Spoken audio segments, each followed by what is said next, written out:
कल जो कथा हम लोग सुन रहे थे उसमें अर्जुन कह रहा है कि दो शब्दों का वह प्रयोग किया। एक तो कहा कुलग्नानाम और दूसरा कुलस्य च, तो कुलघ्ना नाम कहते हैं कुलघाती को, और कुलस्य च उसमें लगा दिया। एक तो कुलघाती और कुलस्य च, ये दो शब्दों का प्रयोग क्यों अर्जुन किया? शंकर नरकायेव कुलघ्नानां कुलस्य च पतन्ति पितरः ह्येषां लुप्तपिण्डोदक क्रिया। वर्ण संकर कुलघातियों को और कुल को नरक में ले जाने के लिए ही होता है। तो ये कुलघाती कौन हुआ और कुल, इसमें फिर कुल क्या हो गया? दो शब्दों का प्रयोग किया है। कुलघाती वास्तव में उनको कहा गया है जो युद्ध आदि में, युद्ध में ही नहीं, युद्ध या और दूसरे भी कामों में अपने कुल का संहार करते हैं, उनको कुलघाती कहा जाता है।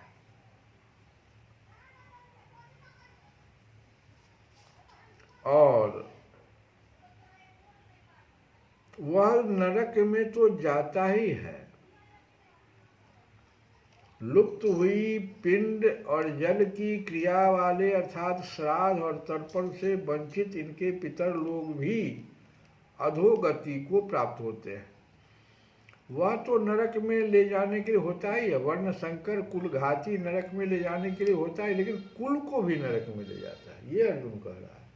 अकेले चला जाए तो कोई बात नहीं, हम युद्ध करेंगे, सिर्फ मुझे ही नरक हो जाए, लेकिन ऐसा नहीं है। अर्जुन का तर्क है वो अपने कुल को भी नरक में ले जाता है।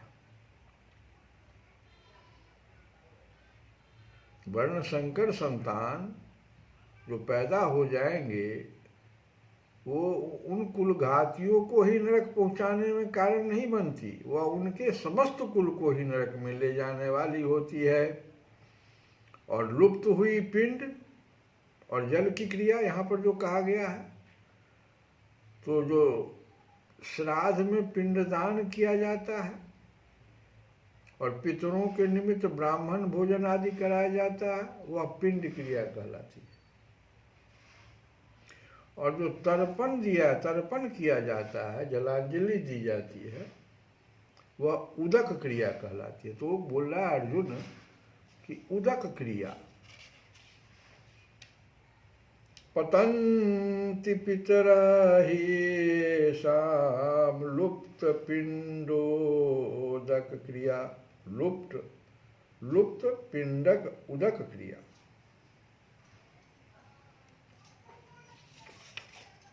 ये उदक क्रिया कहलाती है। जो तर्पण वगैरह दिया जाता है, जलांजलि दी जाती है, वह उदक क्रिया हुआ। और जो ब्राह्मण भोजन कराया जाता है या पितरों के निमित्त या पिंडदान किया जाता है, वो पिंड क्रिया कहलाती है। ये दोनों क्रिया का लोप हो जाता है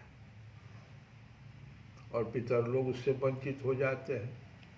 तो पितर लोग भी, वह तो नरक में गया ही जो वर्ण संकर है, और अपने कुल को भी नरक में ले गया, साथ में जो पितर लोग हैं वो भी अधोगति को प्राप्त हो जाते हैं। ये तीन बातें अर्जुन कह दिया है यहाँ पर। और आगे कहता है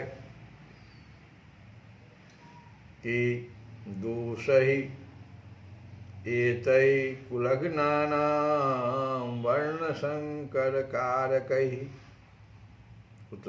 उत्साद्यन्ते जाति धर्माः कुलधर्माः च शाश्वता। इन वर्ण संकर कारक दोषों से कुलघातियों के सनातन कुल धर्म और जाति धर्म नष्ट हो जाते हैं। अब यहाँ पर दो बात फिर आ गई, जो सनातन कुल धर्म क्या कहना है और जाति धर्म इसमें क्या हो गया।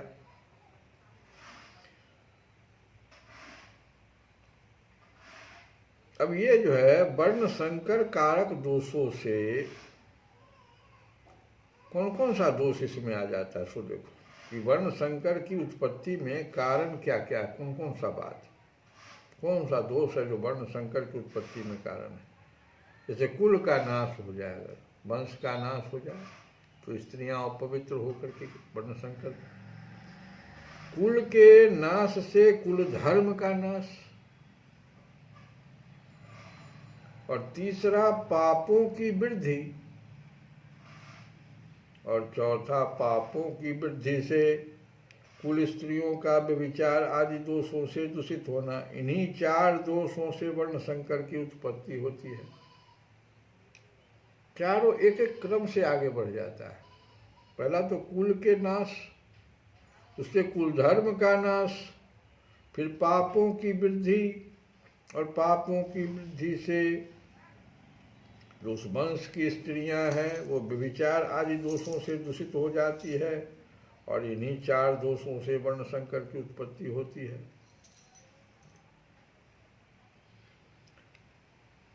और ये जाति धर्म क्या हुआ कि वर्ण संकर, वर्ण धर्म के शास्त्र में वर्ण धर्म का नाम ही जाति धर्म है।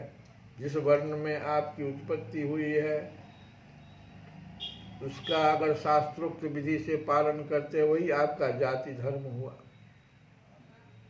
और कुल की जो श्रेष्ठ मर्यादा है उसका पालन हम करते हैं तो कुल धर्म हो गया। अब कुल धर्म और जाति धर्म के नाश से फिर आगे अर्जुन कहता है इससे क्या हानि होगी, तो कहता है हे जनार्दन, जिनका कुल धर्म नष्ट हो गया है ऐसे मनुष्यों का अनिश्चित काल तक नरक में वास होता है, ऐसा हम सुनते आए हैं। उत्सन्न कुल धर्मानाम मनुष्यानाम जनार्दन नरके अनियतम वासः भवति इति अनुसूश्रुम। अनुसूश्रुम सुनते आए हैं, ऐसा हम सुनते आए हैं। अनुसूश्रुम ऐसा हम सुनते आए हैं। क्या सुनते आए हैं कि हे जनार्दन, जिनका कुल धर्म नष्ट हो गया ऐसे मनुष्यों का अनिश्चित काल तक नरक में वास होता है। और इतना ही नहीं, आगे अर्जुन कहता है कि स्वजन वध से, तो हम अपने स्वजनों को जो वध करने का निश्चय कर लिए हैं उससे महान अनर्थ हो जाएगा। हे प्रभु,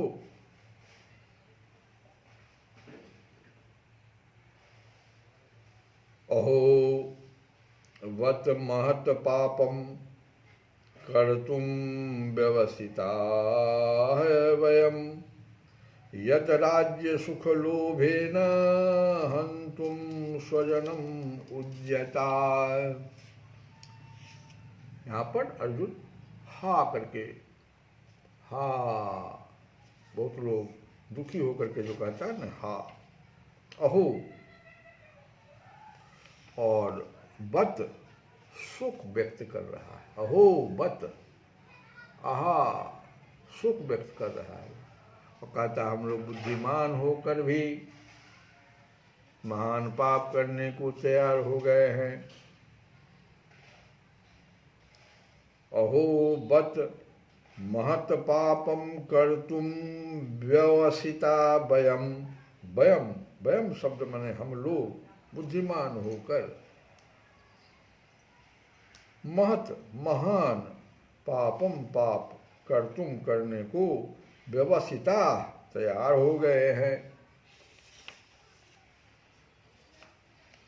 भगवान से भी यह बात कह दिया कि हम लोग दोनों आदमी जो राज्य और सुख, और किसके लिए हम करने के जा रहे हैं, जो राज्य और सुख के लोभ से स्वजनों को मारने के लिए उद्यत हो गए हैं। और स्वजन को मारने से क्या क्या होगा ये बात तो पहले ही बता दिया। और इस प्रकार से अर्जुन अंत में अपना निर्णय सुना देता है भगवान से कथा को हम लोग यहीं रोकेंगे कि यदि माम अप्रतिकारम अशस्त्रम शस्त्रपान्य धार्तराष्ट्राः रणे तत्मे क्षेमतरम भवेत। यदि मुझे शस्त्र रहित, क्योंकि शस्त्र को तो नीचे रख दिया, तो अब कहता अपना निर्णय सुना दिया भगवान से।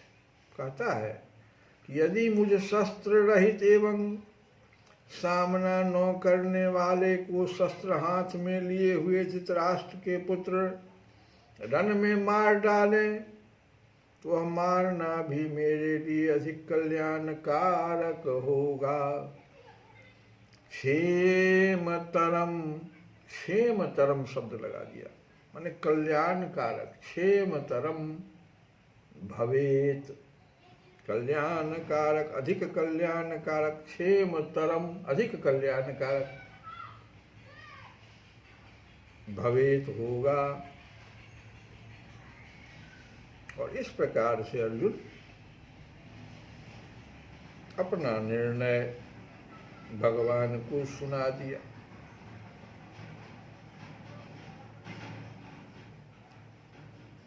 वो कहता है कि इस प्रकार युद्ध की घोषणा होने पर भी, युद्ध की घोषणा तो हो गई है, और जब मैं शस्त्रों का त्याग कर दूंगा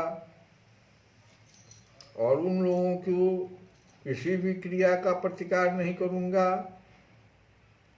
तो निश्चित रूप से संभवतः वे भी युद्ध नहीं करेंगे और इस तरह समस्त आत्मीय जनों की रक्षा हो जाएगी। परंतु यदि कदाचित वैसा न करके मुझे शस्त्रहीन और युद्ध से निवृत्त जानकर मार भी जाएंगे डालेंगे, तो वह मृत्यु भी मेरे लिए अत्यंत कल्याणकारक होगा। दो बात फिर कह दिया। हम तो युद्ध करेंगे, हो सकता है वो लोग भी लौट जाए, भगवान इससे भी फायदा हो जाएगा।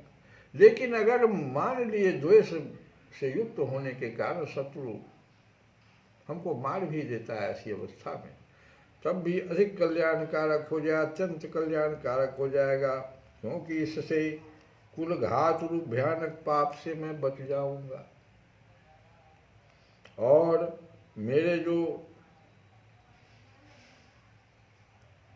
पितृलोग हैं वो भी नरक जाने से अधोगति से बच जाएंगे। और इस प्रकार अर्जुन बोल करके, कह करके, और अर्जुन ने क्या किया, तो संजय इस पर कहता है, यहीं पर संजय कहता है कि एवं उक्त्वा अर्जुन संख्ये रथोपस्थे उपाविशत।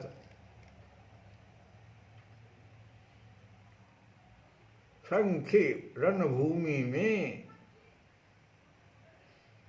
शोक संविघ्न, शोक से उद्विग्न मनसः, मन वाला अर्जुन, अर्जुन एवं उक्त्वा इस प्रकार कहकर सौशरम बाण सहित चापम और धनुष को भी विसृज्य त्याग कर रथोपस्थे रथ के पिछले भाग में उपाविशत बैठ गया। हम लोग कथा को यहीं पर विराम दे करके एक हल्का सा विनय पत्रिका से ही भगवान का भजन गाएंगे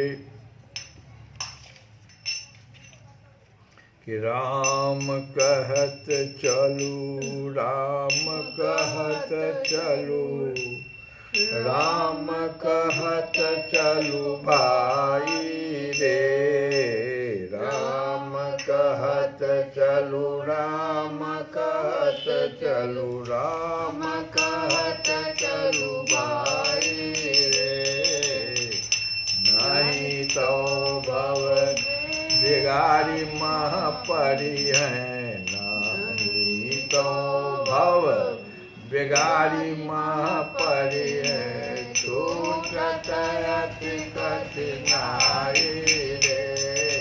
राम कहत चलु राम कहत चलु राम कहत चलु भाई रे।